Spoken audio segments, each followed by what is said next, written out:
Capsicum இருந்துச்சு அப்படின்னா இந்த கேப்சிகம் கிரேவி ட்ரை பண்ணி பாருங்கள். டேஸ்ட் ரொம்பவே நல்லாயிருக்கும்.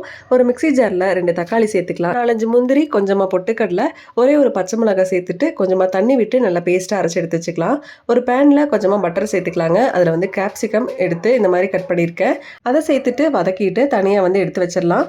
அதே பேனில் கொஞ்சமாக ஆயில் சேர்த்துக்கலாங்க. ஆயில் சேர்த்துட்டு ஒரு சின்ன பீஸ் பட்டை, அதில் வந்து 2 கிராம்பு, அது கூடவே கொஞ்சம் சோம்பு சேர்த்து ஒரு பிரியாணி எல்லாம் சேர்த்து நல்லா பொரிய விட்டுடலாம். பொரிஞ்சதுக்கப்புறமா ஒரு பெரிய வெங்காயத்தை வந்து இந்த மாதிரி கட் பண்ணி அதை உள்ளே சேர்த்து சால்ட்டு, இஞ்சி பூண்டு தட்டி அதையும் சேர்த்துக்கலாங்க. எல்லாமே நல்லா வதங்கட்டும். வதங்கினோடனே நம்ம அரைச்சி வச்சுருக்கோம் இல்லைங்களா தக்காளி பேஸ்ட்டு, அது உள்ளே சேர்த்துட்டு கொஞ்சமாக தண்ணியும் சேர்த்து கொதிக்க விட்டுடலாம்.